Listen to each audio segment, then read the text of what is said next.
Po pamokų ir tėveliai, ir vaikai nori, kad vaikas būtų saugus. Vaikas nori būti tose aplinkose, kurios jam artimos, mielos, nenuobodžios, kuris galėtų susitikti su draugais.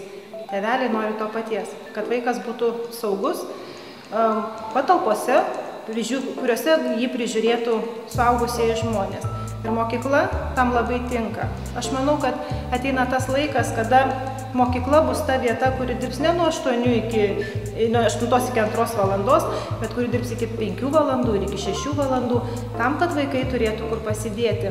Ir mes labai stengiamės šitus poreikius ir tėvelių, ir mokinių išpildyti.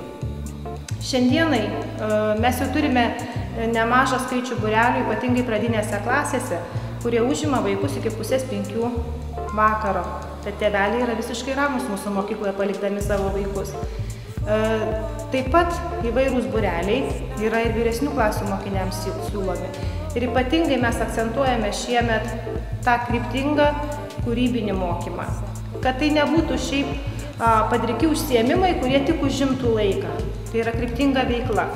Kryptingas dailės mokymas mūsų mokykloje šiemet pradedamas dėstyti 1-2 klasėse. Ir užsiėmimus veda tikras dailininkas, išmanantis šitą savo darbą, mylintis vaikus ir tikrai juos sudominantis.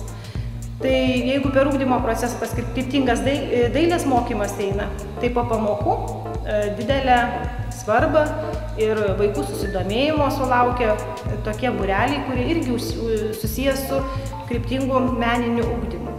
Tai ir menų terapija, ir kuriame dramą, ir įvairūs kiti užsiėmimai, kurie užtikrina saugų vaikų buvimą mokykloje, o taip pat jų ir lavinimą. Kada mes kalbam apie ugdymą mokykloje, dažnai įsivaizduojame, kartais ir beprasmišką žinių kišimą į galvą ir vaikas, turėdamas daugybę žinių, dažniausiai net nežino, kaip jas praktiškai pritaikyti. Dėl to mokykloje po pamokų veikia projektinės veiklos užsiėmimai, kurių pagrindinis tikslas kūrybiškai pažiūrėti į tą ugdymo dalyką, kūrybiškai pasižiūrėti į žinių gavimą. Pavyzdžiui, projektinis užsiėmimas Mano svajonių namas, kur vaikai, kurdami savo svajonių namus, praktiškai pritaiko savo matematikos, biologijos, dailės žinias. Būrelis menų terapija vėlgi padeda vaikams turinčiams ir bendravimo problemų atsiskleisti, o taip pat ir išlaisvinti savo kūrybinės galias.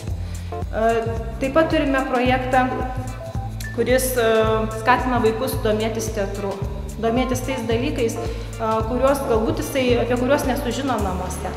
Tai vėlgi dažnai mes įsivaizduojame tai kaip kažkokį pamoką, kur vaikui paaiškinama, kas yra teatras. Ne, mūsų mokykloje toksai būrelis veda vaikus į teatrą, jie lankosi kavinėse, jie lankosi įvairiuose susibūrimuose mokinių, kuriuose jie galėtų pakalbėti apie tai, kas yra realus gyvenimas, kas yra kūrybinis gyvenimas, kas yra teatras ir kaip jame elgtis.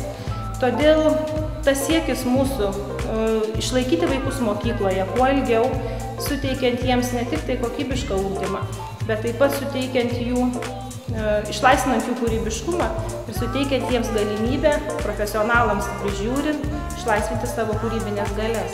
Kuom tikrai labai džiaugiamės. Ir mūsų vaikai, manau.